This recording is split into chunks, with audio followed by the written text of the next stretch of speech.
Garde, faites entrer la prévenue.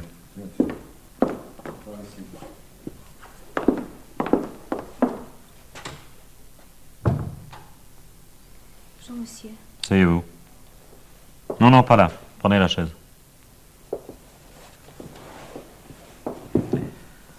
Vous vous appelez Ludon Arlette Yvonne Marguerite, née à Lusigny-Allier, âgée de 19 ans, exerçant la profession de vendeuse. Vous êtes domicilié chez votre tante, Madame Veuve Lussac, propriétaire d'un pavillon où elle réside à Nogent-sur-Marne. Et vous êtes actuellement détenu à la maison d'arrêt de la Petite Roquette. Monsieur. Vous êtes prévenu de vol commis entre le 2 et le 21 mai dernier au préjudice de votre employeur, Mademoiselle Sorbier Gisèle Héloïse, propriétaire d'un magasin de vêtements pour dames et lingerie fine. Vous comparaissez pour la première fois devant nous, Jaladieu, juge d'instruction près le tribunal de la Seine, assisté d'un greffier. Au terme de l'article 114 du Code de procédure pénale, je vous avertis que vous êtes libre de ne faire aucune déclaration. Mention de cet avertissement est faite au procès-verbal. Avez-vous fait choix d'un conseil? Un conseil? Oui. Vous pouvez en choisir un, soit parmi les avocats inscrits au tableau ou admis au stage, soit parmi les avoués autorisés à plaider devant le tribunal. Ah, un avocat? Non, j'en connais pas. Dans ce cas, je peux vous en faire désigner un d'office, si vous le demandez, par le bâtonnier de l'ordre des avocats. C'est obligatoire? Non. La loi vous autorise à assurer vous-même votre défense. Vous me ferez connaître votre décision au prochain interrogatoire. C'est bien, mademoiselle, je vous remercie.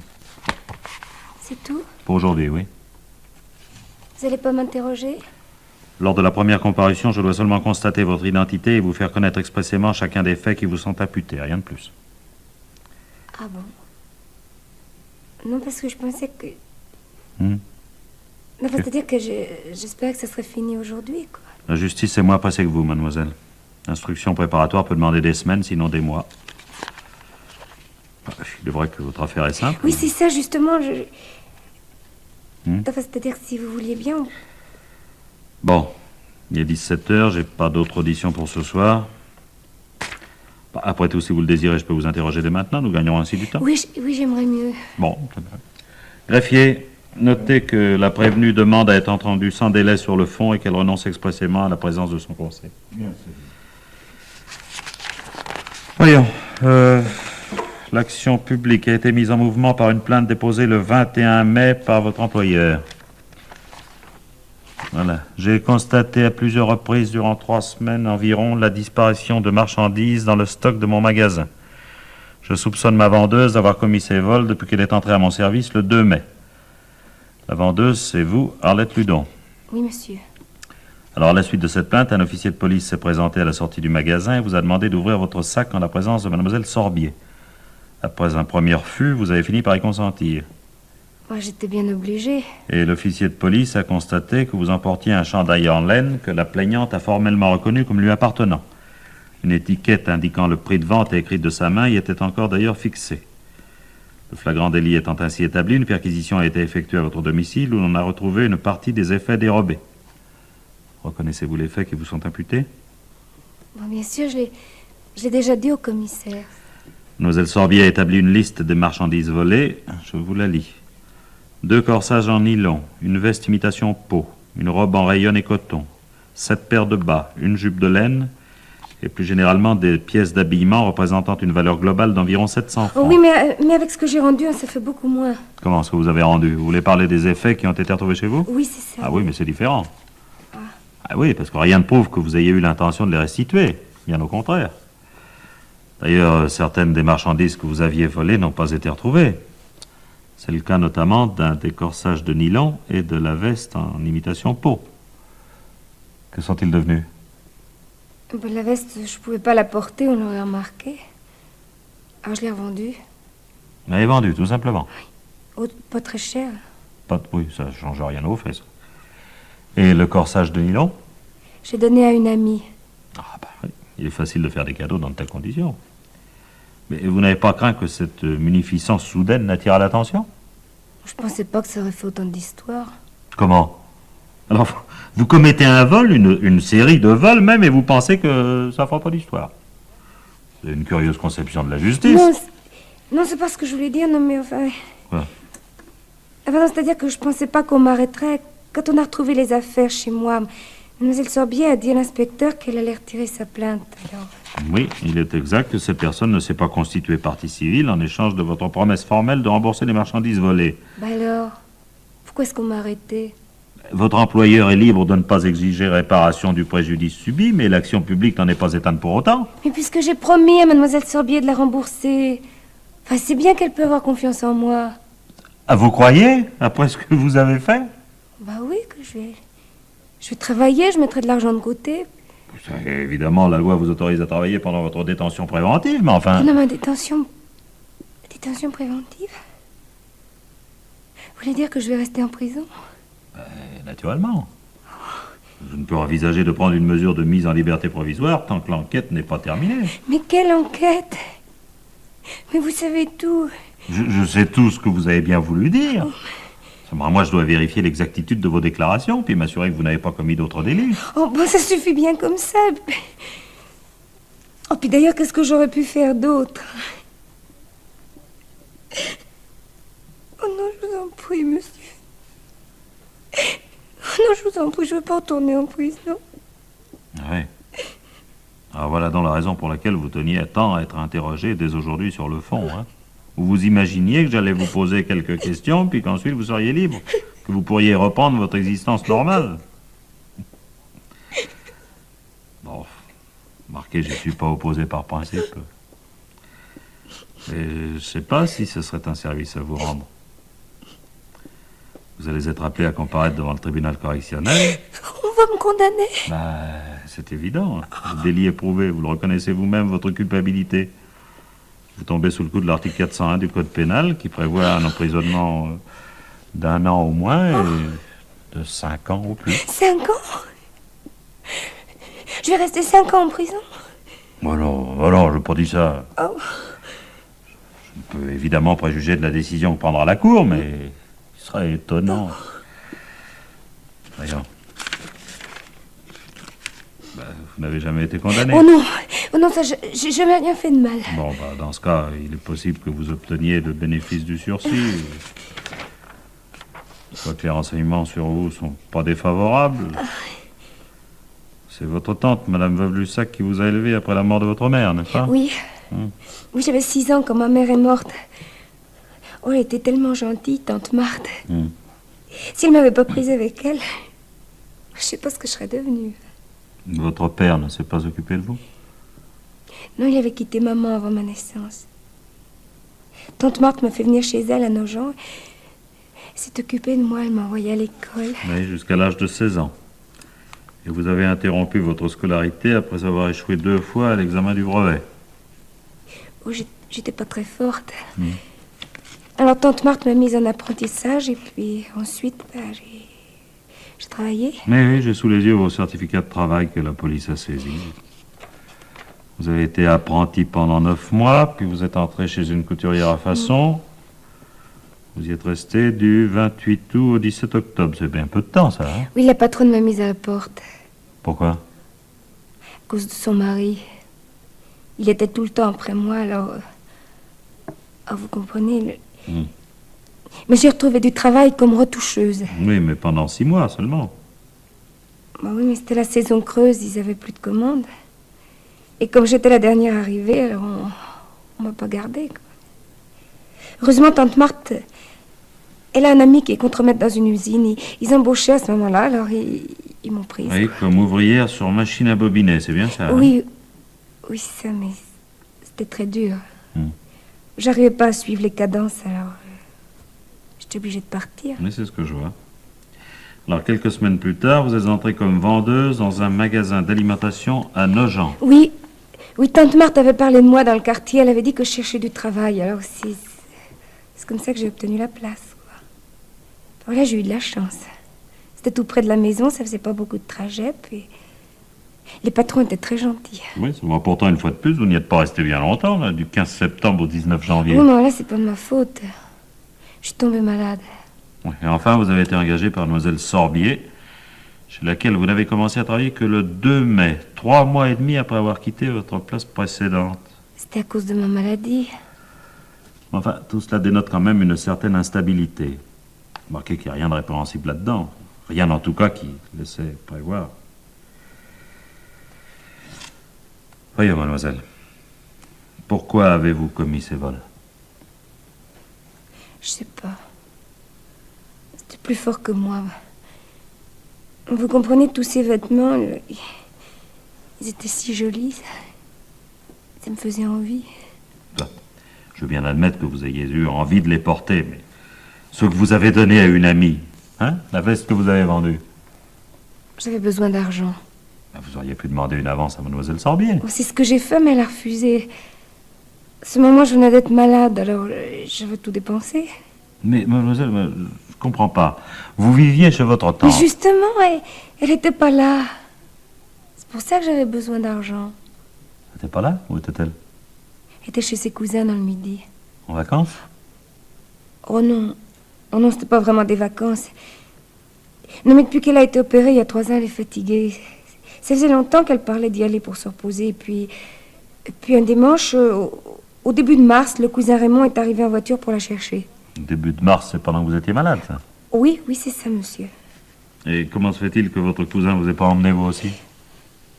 C'est-à-dire que c'est pas mon cousin. C'est un cousin de ma tante, du côté de son mari. Je crois qu'il ne m'aime pas beaucoup. Qu'est-ce qui vous fait penser cela? Je l'ai entendu un jour. Il y a longtemps, j'étais encore petite. Il discutait avec tante Marthe à propos de maman. Il disait des choses. Enfin, il trouvait que ma tante avait tort de s'occuper de moi et qu'elle dépensait trop d'argent pour moi. Oui. Bon, ainsi donc, votre tante est partie. Oui, monsieur. Il y a là quelque chose, je l'avoue, qui m'étonne. Votre tante vous a élevé comme si vous étiez sa fille, malgré les réticences de sa famille. Elle vous a toujours témoigné beaucoup d'affection. Oh oui. Et pourtant, elle vous a laissé seule, alors que vous étiez malade, que vous ne travailliez pas. Mais elle s'était arrangée avec mademoiselle Sorbier avant de s'en aller. Je devais entrer chez elle dès que je serais guérie. Et puis le cousin Raymond était venu la chercher. Si elle n'avait pas voulu partir avec lui, il n'aurait pas été content. Peut-être, mais enfin, vous étiez souffrante, vous aviez besoin de soins. Oh, c'est-à-dire que...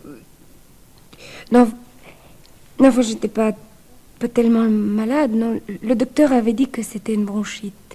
Bronchite? Oui. C'est à cause d'une simple bronchite que vous êtes resté plus de 3 mois sans travailler? Oui. Dans ça, je comprends que votre tante n'ait pas hésité à vous laisser seule. Une bronchite. Ouais, en somme, vous avez profité de son absence. S'il avait été là, vous seriez entré beaucoup plus tôt chez mademoiselle Sorbier, au lieu de rester 3 mois sans travailler. Je comprends également que vous ayez eu grand besoin d'argent. Tante Marthe m'en avait laissé un petit peu avant de partir. Bien sûr, de quoi attendre que votre bronchite guérisse et que vous recommenciez à travailler. Oui. Enfin, de quoi vivre une semaine ou deux, certainement pas 3 mois. Alors, où avez-vous trouvé l'argent nécessaire? Je l'ai pas volé. C'est ce que nous verrons, ça. Pour le moment, je désire savoir comment vous voulez le procurer. Alors, je vous écoute. On l'a donné. On vous l'a donné qui? Mon ami. Ah, est-ce que vous avez un ami? Il serait bon que je l'interroge, cet ami. Je vais le convoquer, moi. L'enquête ne le mentionne pas. Quel est son nom? Gérard. Gérard comment? Je sais pas. Vous connaissez pas son nom de famille? Non. Il me l'a jamais dit. Ah, c'est curieux. Où le rencontriez-vous? Chez moi. Et votre tante était au courant? Oh non, avant il venait pas, c'est seulement depuis qu'il est parti. Bah évidemment. Alors voilà donc un personnage qui pendant 3 mois vous a rendu visite régulièrement sans jamais vous dire son nom. Et alors comment faisiez-vous pour le joindre? Quand il avait envie de me voir, il venait. C'est tout. Bon, bah je vais le faire rechercher. Donnez-moi son signalement. Son signalement. Oui, comment il est? Petit, grand? Il est grand, Grand? brun, Oui, avec des yeux bleus. oui. Il est très beau. Bon, ça. J'ai connu au bal. Quel âge? 20 ans. Non, 25. Comment est-il habillé généralement? Il y a toujours des costumes de sport en tissu anglais et puis des mocassins en daim. Oh, il est très élégant. Une voiture? Oui, décapotables toutes blanches avec des sièges en cuir noir. C'est une voiture italienne. Quelle est sa profession? Il est étudiant. Il a 25 ans, il porte des vêtements en tissu anglais, il possède un cabriolet italien et il est étudiant. Oh, mais ses parents sont très riches, ils lui donnent beaucoup d'argent. Oui, mademoiselle, j'aime pas beaucoup qu'on se moque de moi. Hein. Mais monsieur... Non, taisez-vous. C'est un personnage de bande dessinée que vous venez de me décrire. Là. Votre Gérard n'existe pas. Vous venez de l'inventer. Mais monsieur, je vous jure que... Non, continuez pas à mentir. Hein. Je veux savoir comment s'appelle l'homme qui, pendant 3 mois, vous a donné de l'argent. Alors, qui est votre ami? J'en ai plusieurs. Eh ben, la bonne heure. Leur nom. Vous pensez bien qu'il me le disait pas. Ah bah, voilà autre chose à présent. Bon, bah, je vais vérifier.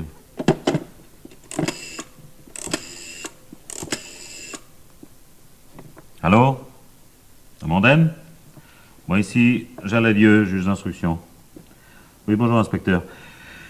Voulez-vous vérifier dans vos fichiers si vous avez une certaine Ludon Arlette, 19 ans, Nogent-sur-Marne? Merci. Oui? Ludon, c'est ça, avec un L, oui. Oui? Bon. Vous en êtes sûr? Je vous remercie. Au revoir, inspecteur. Eh ben, voilà encore un mensonge, mademoiselle. Aux nombreux amants n'existe pas plus que le fameux Gérard. Alors, je vous le demande pour la dernière fois, qui est votre mystérieux ami, si tant est qu'il existe vraiment? Il s'appelle Jacques. Jacques comment? Corubert. Jacques Corubert. J'espère que c'est vrai cette fois. Oui, monsieur, c'est vrai, ça je vous le promets. Bon. Mais pourquoi vous ne me l'avez pas dit plus tôt? Il veut pas.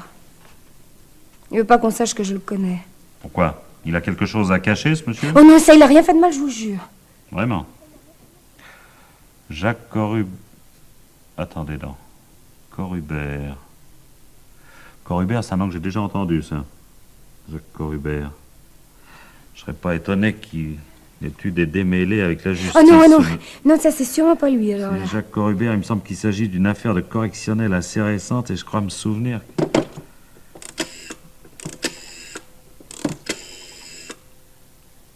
Allô? Bessan? Jaladieu à l'appareil. Merci à vous. Bon, dites-moi, mon cher, j'ai besoin d'un renseignement. N'est-ce pas vous qui avez instruit récemment l'affaire d'un certain Corubert? C'est ça, Jacques Corubert, oui? Bon, vous permettez? Une seconde, je note. Hein? Voilà, allez-y. Interpellé le 3 mars par les inspecteurs du commissariat spécial de la gare Saint-Lazare. Bon. Passé la nuit au dépôt. Présenté le lendemain au procureur de la République, oui. Condamné à 3 mois de prison ferme pour infraction à un arrêté d'interdiction de séjour. Bon. C'est parfait, je vous remercie. Non, c'est tout ce que je voulais savoir. Oui. Bon, mes hommages à Madame Bessan, hein. C'est ça. Merci. Au revoir, mon cher. Ah, ben voilà. Je commence à comprendre pourquoi votre ami ne tenait pas à ce qu'on parle de lui. Alors, depuis quand le connaissiez-vous? Ça fait à peu près 1 an. Et votre tante est au courant de vos relations avec un poids de justice? Oui. Enfin, elle sait que je le fréquente. Vraiment? Et elle accepte cela sans sourciller? Oh non. Non, elle n'était pas contente. Elle m'a dit qu'elle voulait plus que je le revoie. Oui, mais malgré ça, vous avez continué à le rencontrer. Il était tellement gentil avec moi. Il faisait des cadeaux. Il m'emmenait à la campagne. À la campagne.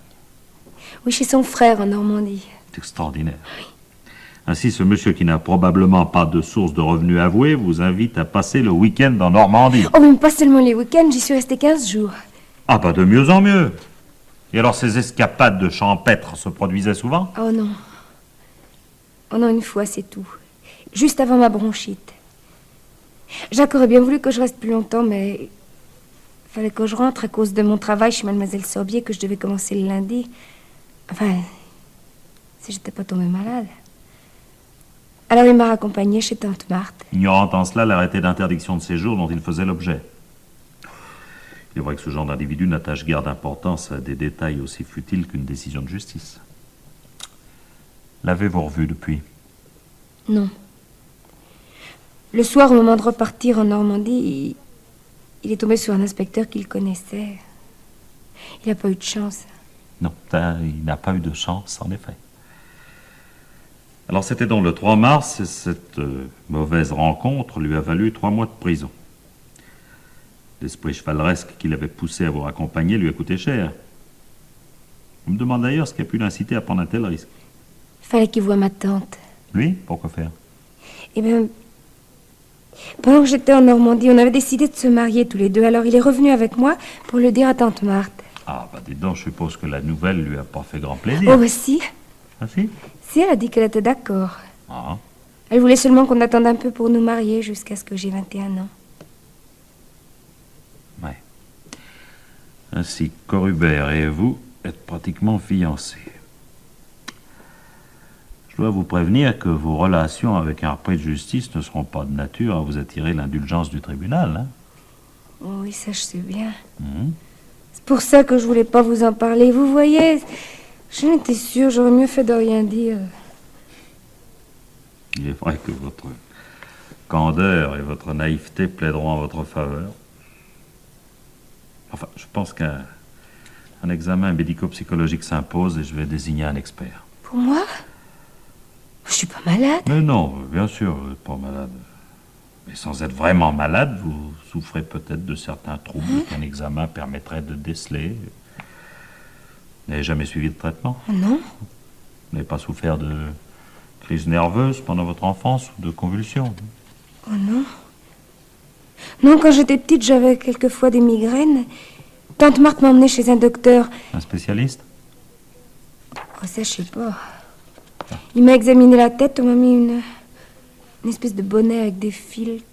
Oui, je vois. On vous a fait un électroencéphalogramme. Quel a été le résultat? Oh, ça, je sais pas. Bon, bah, écoutez, je crois que nous allons rester là pour aujourd'hui. Parce qu'avant de poursuivre l'instruction, il est indispensable que j'entende votre tante. Alors, je vais la convoquer. Ah oui, mais ça, elle pourra pas venir aller chez le cousin Raymond. Elle n'est pas encore rentrée depuis tout ce temps? Sachant que vous avez été arrêté, elle n'est pas revenue? Elle le sait pas. Et vous lui avez pas écrit de prison pour le lui dire? Non. Mais pourquoi? Je connais pas son adresse.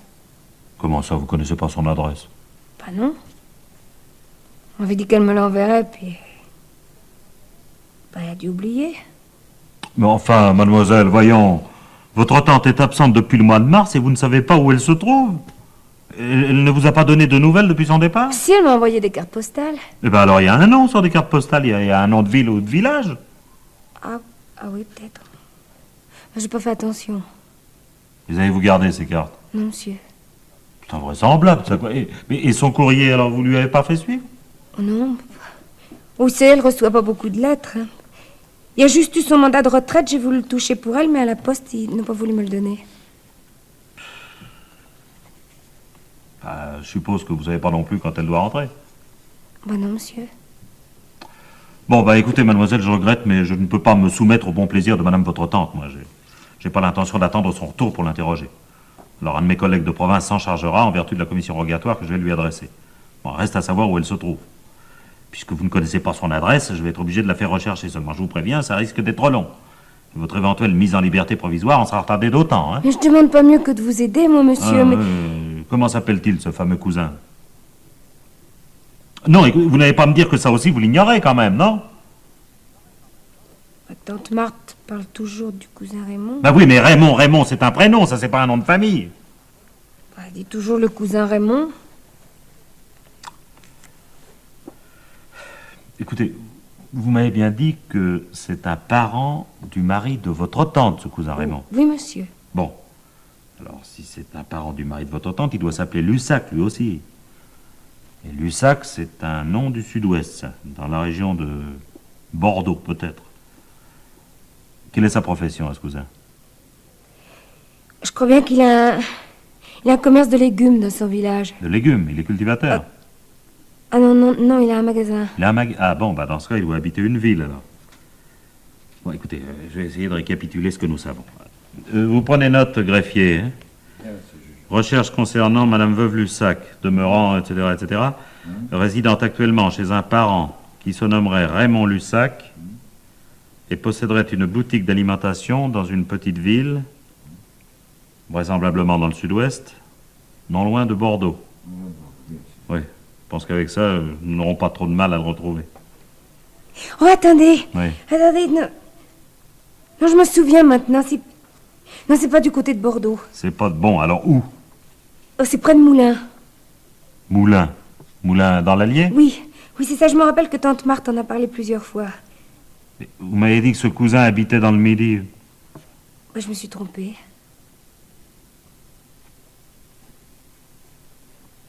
Où êtes-vous née, mademoiselle? À Lusigny.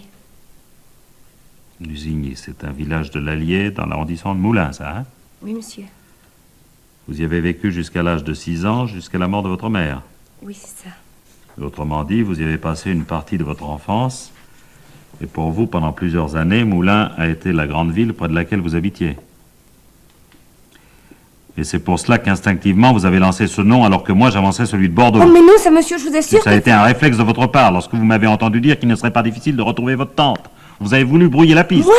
Oh, mais non, je... De quoi avez-vous peur?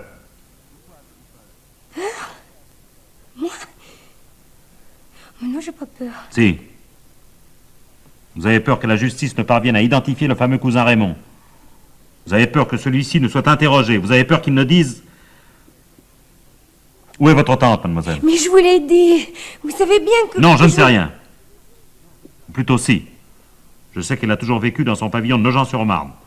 Je sais qu'elle s'est toujours occupée de vous. Elle a toujours veillé sur vous comme si vous étiez sa fille. Or voilà que, brusquement, elle se désintéresse de vous. Au moment précisément où vous auriez besoin d'elle. D'abord parce que vous êtes malade, oh, pas très gravement, ça je le sais, une bronchite.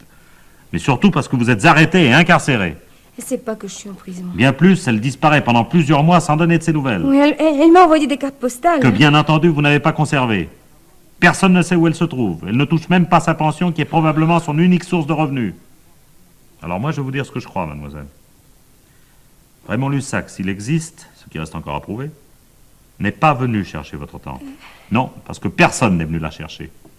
Et elle n'est pas partie de chez elle, et pourtant elle a disparu depuis plusieurs mois. Alors où est-elle? Mais elle est chez le cousin Raymond. Non! Depuis le mois de mars, elle a disparu. Et personne n'a entendu parler d'elle.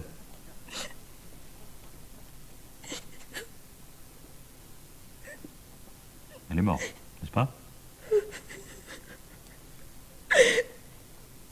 Alors, allez, dites-moi la vérité, ça vaudra bien.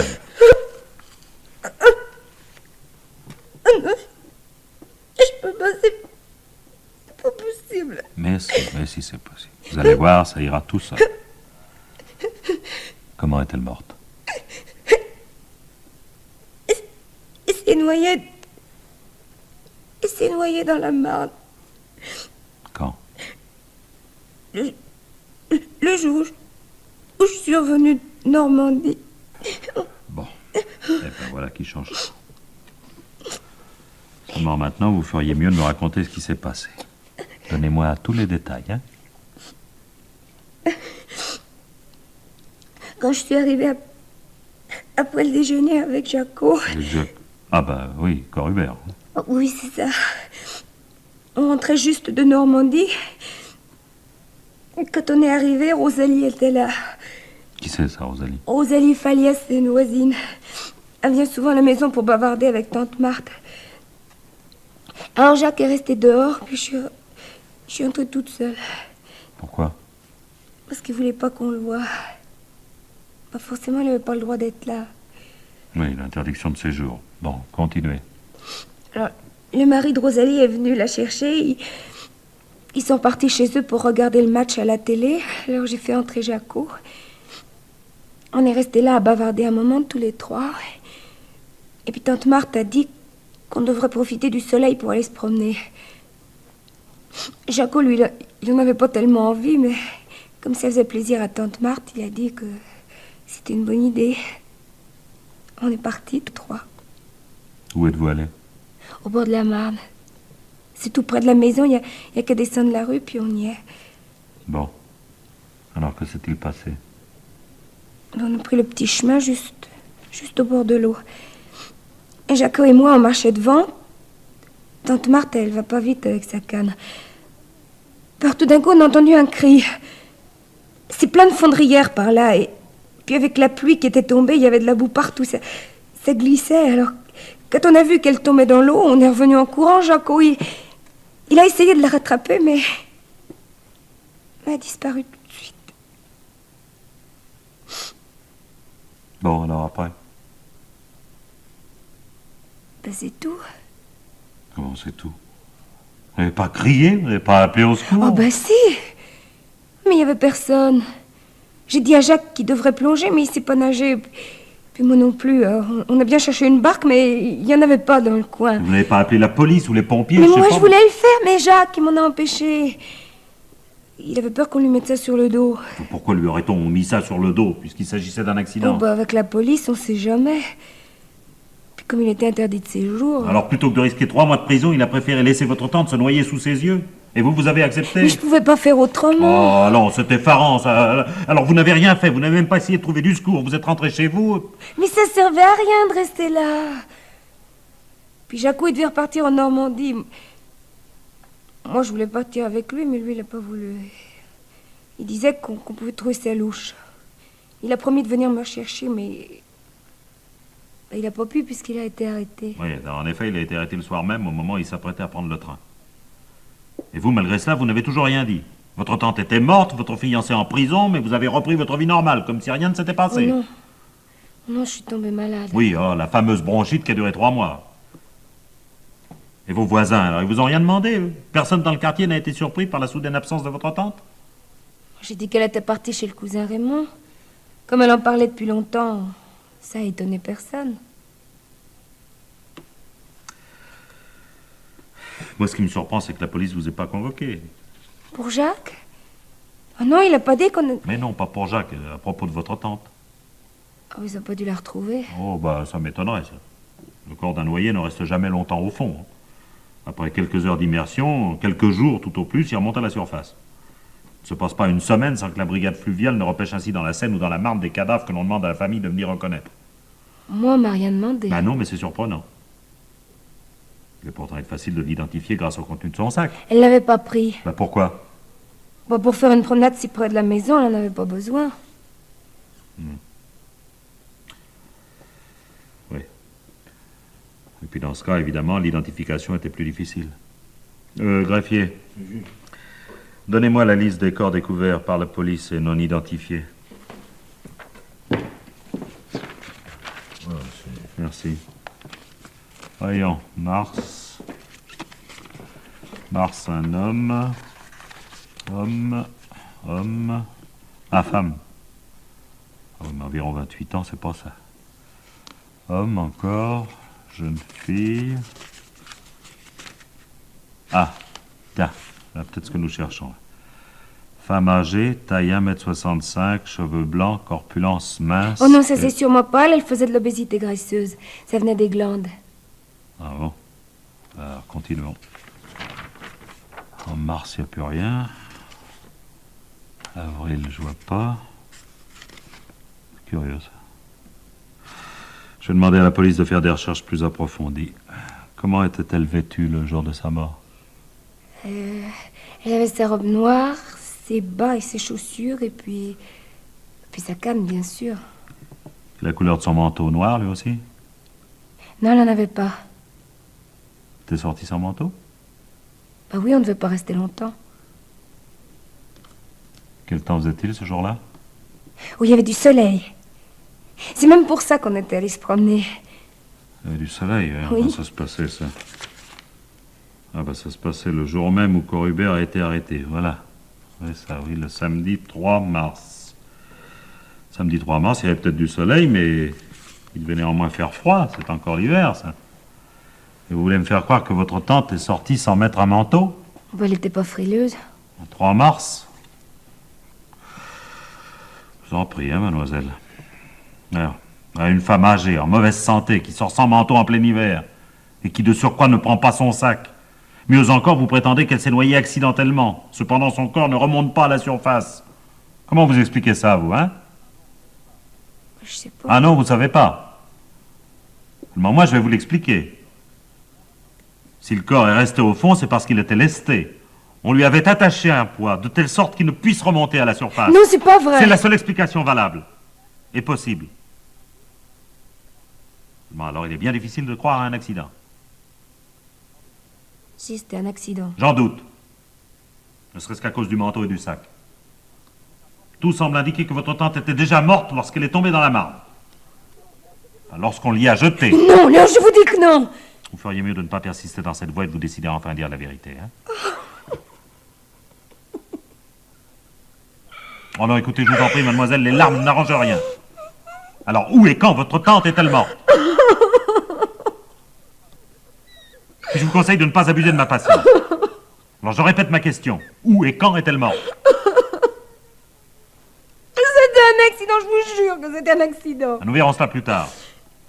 Pour le moment, contentez-vous de me dire exactement ce qui s'est passé cet après-midi-là.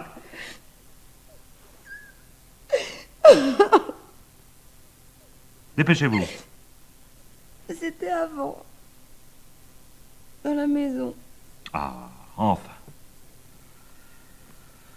Eh ben, maintenant, je veux savoir la vérité. Vous entendez? La vérité. Et donnez-moi tous les détails, hein? C'est quand elle est descendue à la cave. Elle a ouvert la porte de l'escalier. Oui, un instant. À quel moment cela se passait-il? C'était vers 3 heures. On était là depuis un moment, Jaco et moi, on parlait de notre mariage tous les trois.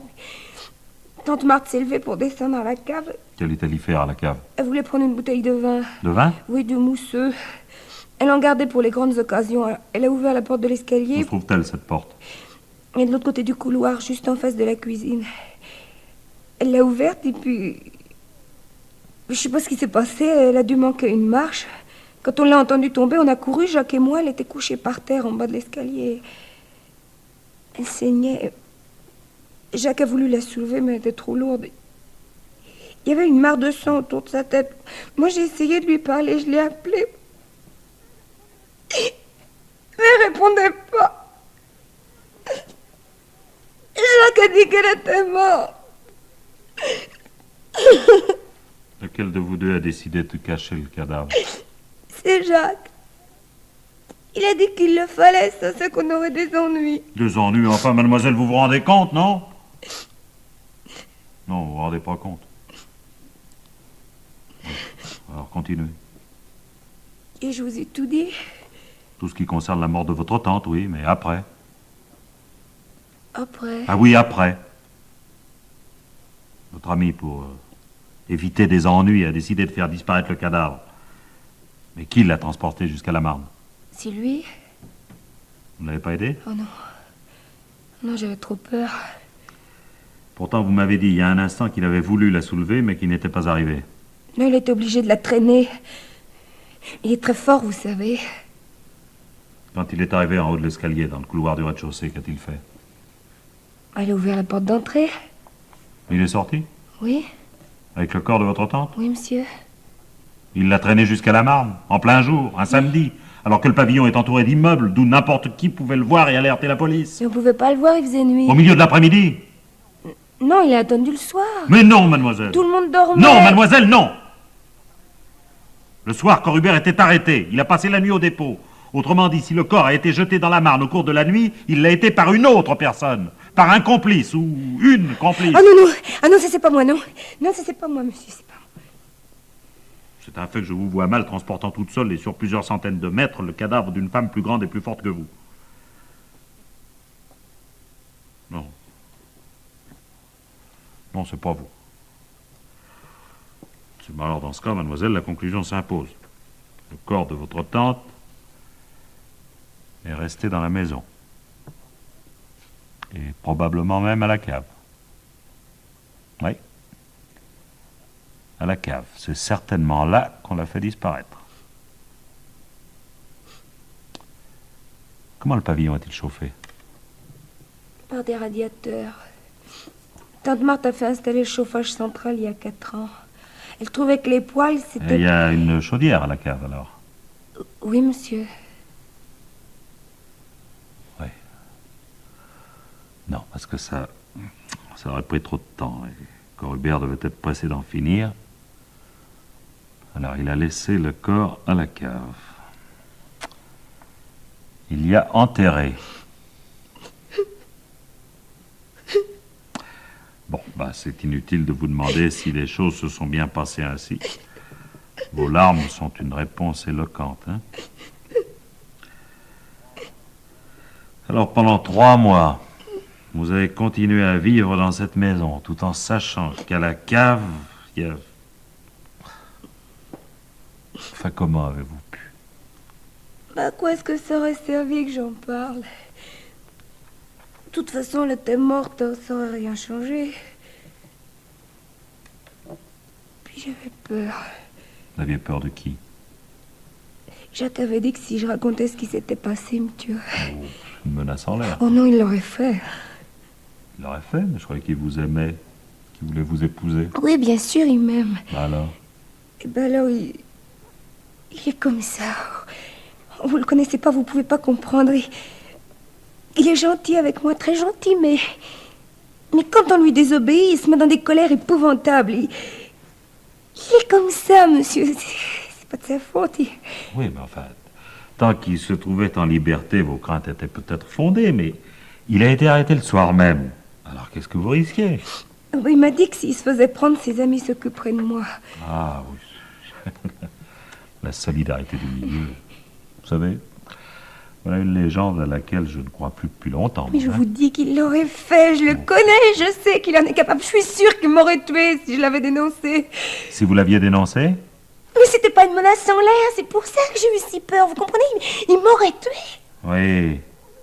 Comme il a tué votre tante. Ah non, non, non, non, non. Non, je sais pas, lui, c'est un accident. J'en doute fortement.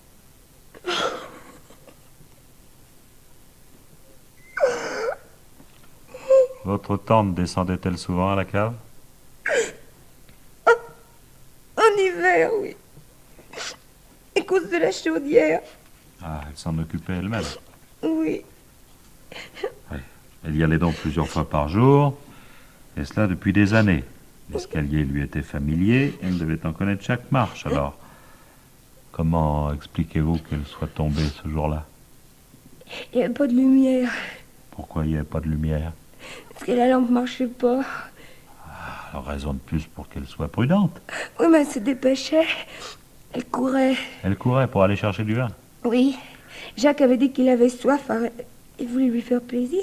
Ah oui, et c'est pour faire plaisir à Corubert qu'il a voulu descendre en courant un escalier qui n'était pas éclairé. Oui, oui, c'est ça. Mais non, mademoiselle, allons. Votre tante courait parce qu'elle avait peur. Non. Elle a voulu descendre à la cave, non pour y chercher du vin, mais pour y trouver refuge. Cette cave, dans son esprit, c'était un abri. Non, non, je vous dis que non. Mais si, vous essayez de protéger votre ami, mais c'est inutile. Sa culpabilité sera facile à prouver. Non, je veux pas. Que s'est-il passé le samedi 3 mars? Encore qu'il soit malaisé d'y faire la part exacte de la vérité, vos déclarations me permettent de l'imaginer assez bien. Moi? Oui. Mais c'est pas vrai. J'ai rien dit, moi. Le samedi 3 mars, vous êtes arrivé peu après le déjeuner en compagnie de Corubert. Votre tante ne l'aimait pas. Elle connaissait son passé et vous avez interdit de le revoir. Il est certain que la présence de cet individu à vos côtés, sous son propre toit, ne pouvait que lui déplaire. Elle ne l'a pas caché. Oui, au début, mais après, elle... Après, Corubert lui a fait part de son intention de vous épouser. Votre tante, prétendez-vous, était heureuse de ce projet. Oui, oui. Eh bien, je regrette, mademoiselle, mais je ne vous crois pas. Non, je ne vous crois pas. Car un tel changement d'attitude aussi soudain, aussi complet, n'est pas concevable. Elle ne pouvait que s'opposer à ce mariage, votre tante, et c'est ce qu'elle a fait. Quels arguments a-t-elle employés pour justifier son refus? Oh, il est facile de les imaginer.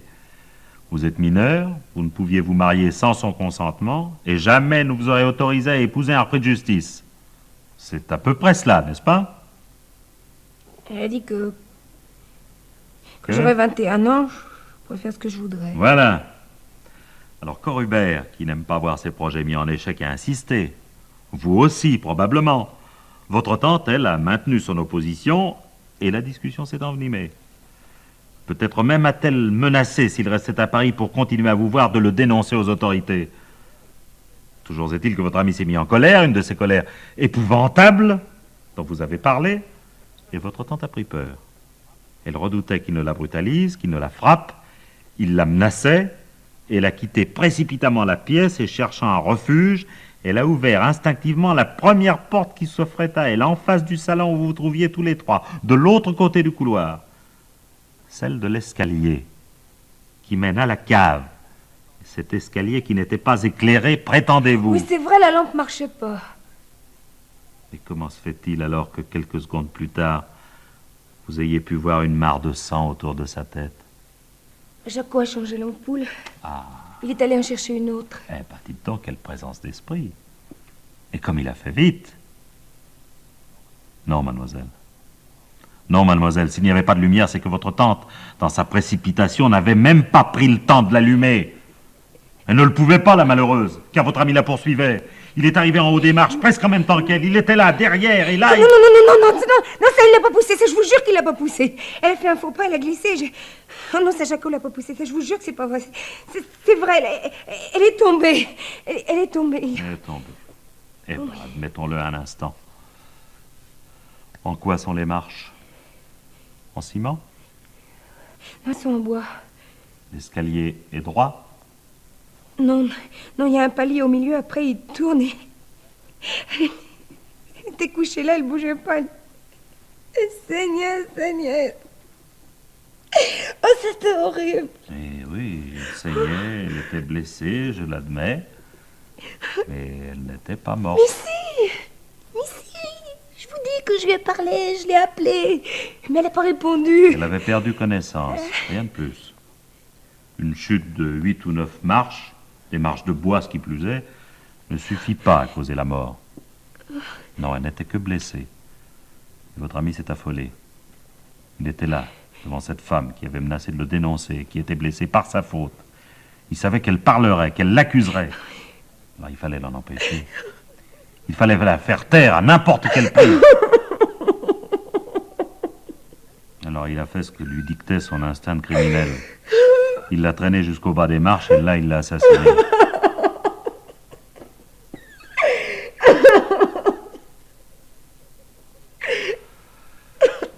Alors comment s'y a-t-il pris?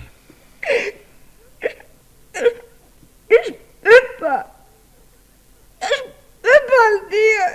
Il me tuera. Bon, que vous le disiez ou non, après tout ça importe peu. Le médecin légiste l'établira après l'exhumation. Alors, à quel endroit? Sous le tas de charbon. Ouais. C'est de la terre à cet endroit. Il a creusé avec la pelle à charbon. Elle était pleine de sang vive. Il m'a obligée à la laver après. En même temps que le tisonnier. Le tisonnier? Parce que c'est avec le tisonnier qu'il l'a tué. Oui. Il tapait sans arrêt toutes ses forces. Moi, je lui disais d'arrêter, mais ça servait à rien. Il m'écoutait pas. Oh, il me faisait peur. Il avait l'air tellement méchant. Oh. Allô, Besson? Bonjour à Dieu. Oui, mon vieux, je vous appelle encore à propos de ce corps Hubert, là. Bah oui, une affaire très sérieuse. Il s'agit d'un homicide volontaire. Oui, exactement. Oui, seulement avant d'établir le mandat, je voudrais savoir s'il est encore incarcéré. Bon, merci, j'attends.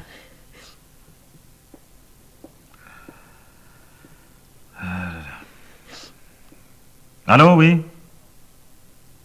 Il a été libéré après avoir purgé sa peine. Bon, bah dans ce cas, je vais le faire rechercher. Dites-moi, est-ce qu'il fait l'objet d'une mesure de surveillance? Bon. C'est ça, faites-moi parvenir le dossier. Bonjour, merci. Au revoir, mon cher. Il a dit que si je le faisais arrêter, il dirait que c'était moi, que j'avais tout fait. Et il a dit que je serais condamnée à mort. Bon, rassurez-vous, mademoiselle, si quelqu'un doit être condamné, ce sera lui. Je veux pas qu'on lui fasse du mal. Et moi... Hein? Qu'est-ce qui va m'arriver à moi? Bah... Si vous avez dit la vérité, je pense enfin être parvenu à vous l'arracher. Je ne crois pas que l'inculpation de complicité puisse être retenue en raison des menaces que votre ami faisait peser sur vous. Alors tout au plus pourra-t-on vous inculper de recel de cadavre. Et c'est grave. Bah. Je vais retourner en prison. Ah bah, y retourner, certainement. Combien de temps y resterez-vous, ça dépendra pour une grande part du rapport des experts. Et... je pense pas que... Oui, entrez. Que c'est? Ah, le dossier Corubert, bon, donnez-moi. Merci. Voyons. Corubert, Jacques, extrait de naissance, casier judiciaire. Ah, bah dites donc, il n'en était pas à son coup d'essai, ça. Violence et voies de fait, coups et blessures, vol qualifié, tentative d'escroquerie. C'est un charmant personnage. Et... ah, ben voilà la dernière condamnation. 12e chambre correctionnelle, infraction à un arrêté d'interdiction de séjour, 3 mois de prison ferme. Il y a la minute du jugement. Et ça, qu'est-ce que c'est, ça? Ah, bah oui. Ah, bah c'est le procès-verbal d'arrestation. Commissariat spécial de la gare Saint-Lazare. Nous avons interpellé le nommé Corubert Jacques ce jour, samedi 3 mars. Ah, bah. Il doit y avoir une erreur, là. Corubert, ce 3 mars. Mademoiselle. Oui, monsieur. C'est bien ce jour-là que votre tante a été assassinée, le samedi 3 mars. Oui, oui, c'est ça.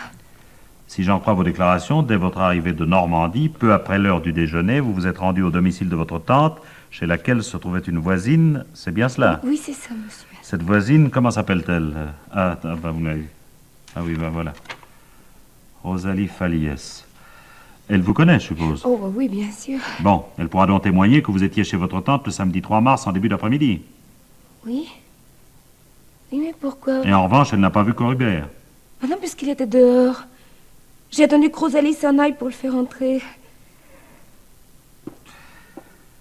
Tout ça est un tissu de mensonges. Non. Mais non, je vous jure. Taisez-vous! Écoutez ceci. Nous avons interpellé le nommé Corubert Jacques ce jour, samedi 3 mars, à 13h47, alors qu'il descendait du train 138 en provenance de Rouen. 13h47, mademoiselle.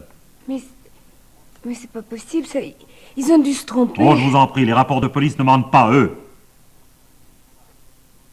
Votre ami n'a pas été arrêté le soir alors qu'il s'apprêtait à regagner la Normandie comme vous l'avez prétendu, mais au début de l'après-midi, au moment où il est arrivé à Paris.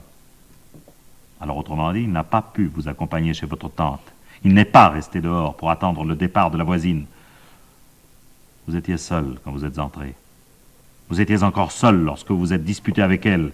Et vous étiez toujours seul. Non, c'est Jacques! Il était déjà au dépôt quand vous avez tué. Non, non, non, c'est pas moi, c'est pas moi, c'est pas moi, c'est pas moi, j'ai rien fait, c'est lui! À quoi bon vous obstiner encore à mentir? La preuve est là. Oh. Oh non, non, non, vous savez, vos larmes ne m'émeuvent plus, hein? Vous m'avez joué une comédie fort habile. Je reconnais que je m'y suis laissé prendre un moment. Seulement maintenant, c'est fini. Alors vous allez me dire pourquoi vous l'avez tué. Je voulais pas. Je vous jure, c'est vrai, je l'ai pas fait exprès. Je voulais seulement lui faire peur. Peur? Oui. Mais c'est de sa faute aussi, là, si elle veut pas parler comme ça. Que vous a-t-elle dit? Que vous a-t-elle reproché? Oh, elle était furieuse après moi. Pourquoi? Oh, parce que j'avais passé 15 jours avec Jaco. Vous ne l'aviez pas prévenu avant votre départ? Non. Ah, bon, c'était une fugue alors. Et sans doute pas la première. Je commence à comprendre pourquoi vous changiez si souvent d'emploi. Oh, vous dites la même chose qu'elle. Travailler, elle pensait qu'à ça. Elle en parlait tout le temps, elle me faisait de la morale sans arrêt, elle m'embêtait à la fin. Je suis jeune, moi, j'avais pas envie de rester là comme ça toute ma vie pour devenir comme elle, une vieille femme grosse et laide. Moi, je suis jeune, vous comprenez, j'ai envie de m'amuser. Et vous lui avez dit tout ça, ce fameux samedi après-midi? Oui. Vous savez ce qu'elle m'a répondu? Elle a dit que quand j'aurais 21 ans, je pourrais faire ce que je voudrais, mais que pour le moment, j'étais mineure, et que je vais lui obéir, et qu'elle m'interdisait de revoir Jaco. Oui, oui, oui, c'est ça, voilà ce qu'elle a dit. Mais oui. Et là, vous l'avez tué. Je voulais seulement lui faire peur. Vous avez tué cette femme qui vous aimait, qui s'était sacrifié pour vous, qui vous avait élevé comme une mère. Oh, mais c'est de sa faute. S'il avait pas dit tout ça, eh ben... Qu'est-ce qui va m'arriver? Hein? Qu'est-ce qu'on va me faire? J'ignore. Les médecins qui vont vous examiner estimeront probablement que votre responsabilité n'est pas totale. Peut-être les jurés vous reconnaîtront-ils des circonstances atténuantes. Il est probable que vous sauverez votre tête. Mais il n'en reste pas moins que vous avez tué une femme. Une femme qui vous considérait comme sa fille. Et pour moi, mademoiselle, c'est le moins pardonnable des crimes.